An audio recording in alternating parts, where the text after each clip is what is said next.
Hi, I'm Hallie Hyles, and today Emma and I are here talking about what does it look like for a birth mom to come to counseling at Buckner. I am a licensed professional counselor, so an LPC. I'm trained in TBRI, EMDR, Circle of Security, Gottman's Bringing Baby Home, and then a perinatal mental health counselor certification. Joining me today is Emma Porter, and Emma, why don't you tell everyone a little bit about yourself? So my name is Emma Porter. I've worked at Buckner for 5 years. Hallie and I both have started on the same day 5 years ago, this month actually. And I'm also an LPC, a licensed professional counselor. Hallie and I recently in the last year got certified as perinatal mental health certified counselors, meaning that we specialize in working with women who are pregnant during the birth process and postpartum.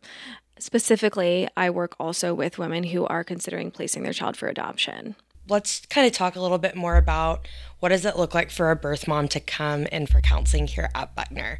So it kind of varies for woman to woman is they can hear from us on social media or they can be sent to us from someone else. If they were sent to us by, let's say, a pregnancy resource center or a church, they can always reach out to us. And then if they are considering adoption, they would be sent to me. And we basically just start out talking about, what brought them here. One thing I really make sure to work on with women is if they are in crisis, really figuring out those first needs. Are they homeless? Are they just looking for support? Are they leaving a tough relationship? Are they just out on their luck? What are they looking for? Even if they're coming to me considering adoption, Buckner really desires family preservation for those who desire it. And so that's part of my job as well, is if they are hoping to parent and just need a little bit of help in different ways, that we can do that for them. If their heart is still set on adoption, then we will also go through that entire process with them. So, for someone who doesn't work in the adoption world and doesn't know what family preservation means, can you elaborate a little bit more on that? So, for Buckner, family preservation means that we are about keeping families together, if at all possible. If it's safe for the child, safe for the family, and healthy for the family, then we want that to happen. We don't want someone to not parent their child because they don't have a car or they don't have a support system or they can't pay this month's rent. We don't want them parenting their child contingent on what they can provide the child that they can potentially change with help from Buckner. If I'm a birth mom and I am trying to decide whether I want to parent or place my child for adoption and make an adoption plan, what does it look like from point A to point B? So, if an expectant mom comes to us and is kind of on the fence, they're considering it, but they don't know if they're in a place to parent or if they want to, I will start with them on what we call options counseling, which is basically just, is adoption right for you in your situation, or is parenting really what you're wanting? And we just need to help you with a few of those things to get you there. Once we've kind of talked through that, I really want to get to know their needs. I know you have to make sure their needs are met before you get into, talking about feelings. No one is really ready to talk about their feelings if they're hungry or, haven't slept. So really just focusing on those basic needs first. And that rapport building piece too, I feel like comes Right. along with that, so they know that they can trust you. Right.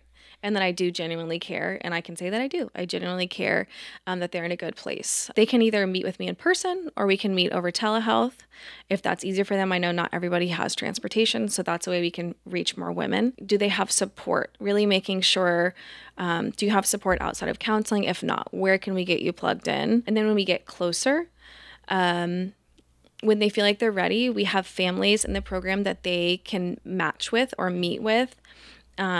And I personally, as well as Buckner, want them to match with a family that feels right for them.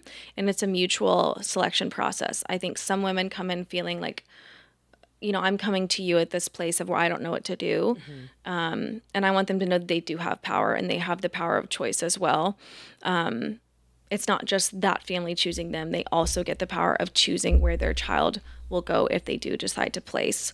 And I think that gives moms a lot of peace. Once that's happened, we kind of just move forward in the preparation process of let's focus more on you now. Let's focus on your birth. Let's focus on who's going to be there to support you. Once we get to the hospital, usually everyone gets paperwork does not start until 48 hours after. That's legally when we do the paperwork, but sometimes moms are there for more than 48 hours. And so they don't have to sign their paperwork at 48 hours. They can wait and do it just maybe they're there for 72 hours. We can sign at the 72-hour mark. So what happens during that pretty tight window? If a mom decides, I want to back out of this, is it that easy to do? Yes.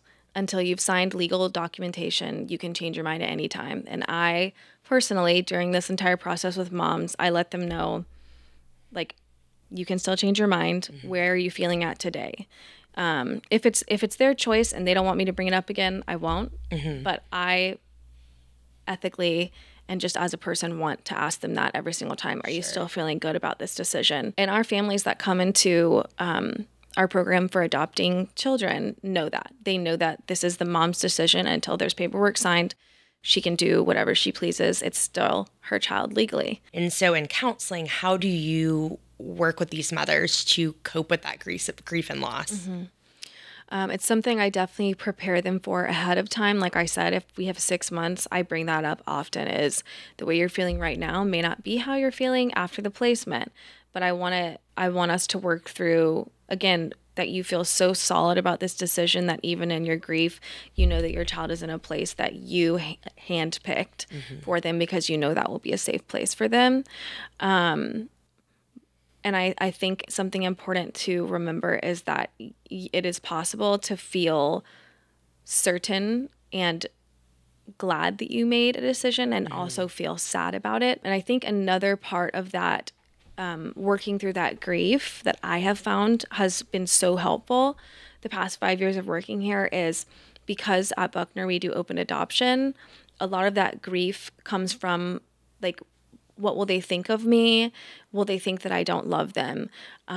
Will they know who I am? Will I have a relationship? And because of the open adoption that we do at Buckner, they don't have to worry about any of those things. So what do you wish more people understood about birth moms who choose to place their child for adoption? I think sometimes people associate a woman choosing to place their child for adoption with adoption placements that are maybe forced to happen by CPS. I think another misconception is that some birth moms or a lot of birth moms don't want to parent their child. I can genuinely say I've never experienced that. The birth moms that I've experienced have all truly desired the best for their children and love their children. Well, thank you so much for your time today and for coming and talking about what Buckner's process looks like for birth mothers and adoption. Thanks for having me.